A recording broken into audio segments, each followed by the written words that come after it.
Geoffrey Blackman, often regarded as the worst jazz musician of all time, was born in August in an undisclosed year. Legally, we cannot say because he threatened to, quote, end us. Geoffrey tried out many different instruments before settling on the one he was by far the absolute worst at, the trumpet. That's all we really know about Geoffrey's early life, for that is all he'd really tell us. Also, we know that at an early age he was diagnosed with a disease that makes him think that he was an African American. We think that has something to do with his last name, but we're really not that sure.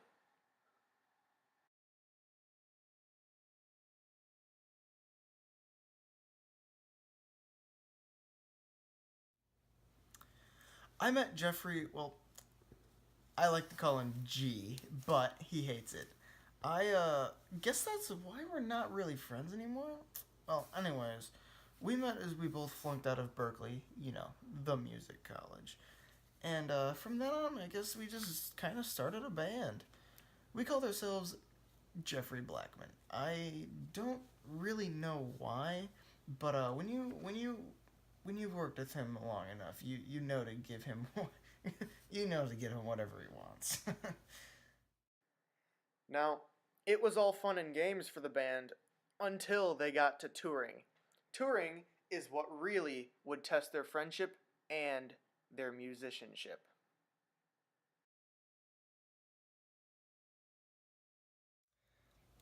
I guess G and I never really toured. Why? Well, I mean, the complicated reason is that because I played all the other instruments besides trumpet, G had to take care of those.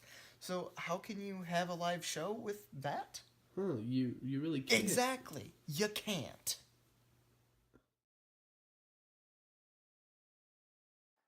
Geoffrey released 4 albums during his career, with each having over 50 songs and each song at least 11 minutes long.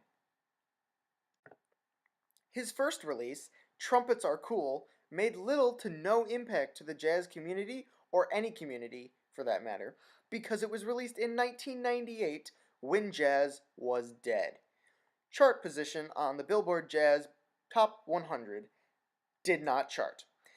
In fact, it was really used as firewood for the hobos during the riot Hobo versus Police of 1998.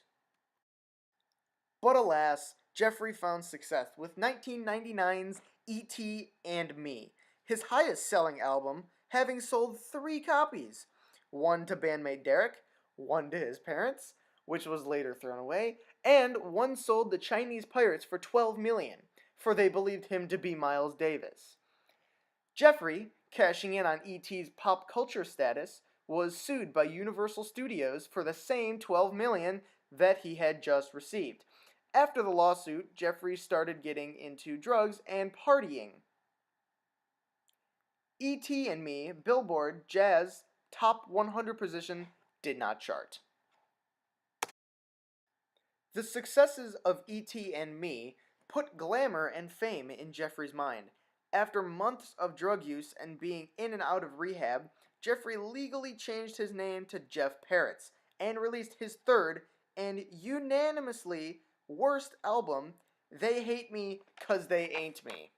An album which featured no trumpet whatsoever. So G G was in a very bad place when we released They Hate Me Cuz They Ain't Me. He actually didn't record a single note on that god-forsaken album. Even trumpet? No, no trumpet. All he did was cry. I mean, it's quite sad, really. Chart position on Billboard Jazz Top 100 once again did not chart.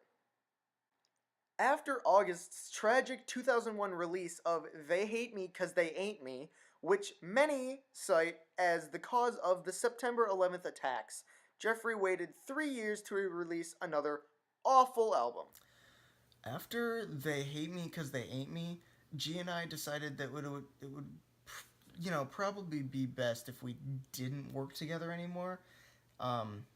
Then one morning he calls me up, furious, throwing cuss words all, and asked me if I want to do another album.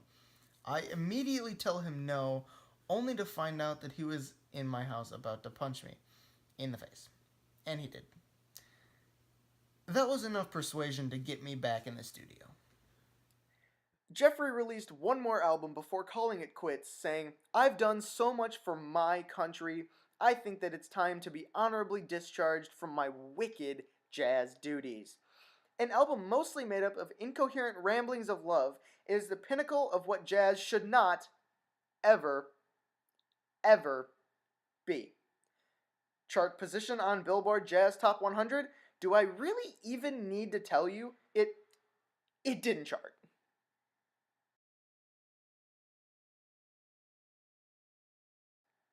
After many, many years of being called the world's worst jazz musician being used lightly, we finally get the chance to sit down and chat with this sorry, pathetic excuse for a human, let alone a musician. And because he's so awful, he won't even let us show his face. I've been called many things in my life. Genius, pioneer, legend, infamous, which I'm pretty sure means famous for being famous, amongst other things. But none of them stack up to the greatest thing I'll ever be called. A man. Can't be said for Derek. God, I hate that guy. I would punch him in the face if I could, but you know how restraining orders can be these days. So, on that note, I say thank you for making this documentary, and I hope it ends up outliving Derek. Now get the hell out of my house. Derek, excuse me. Any closing thoughts? Well, I guess I have one thing to say. I honestly really hope that G and I reconnect someday. I really miss him and what we used to do together. Excellent. Thank you.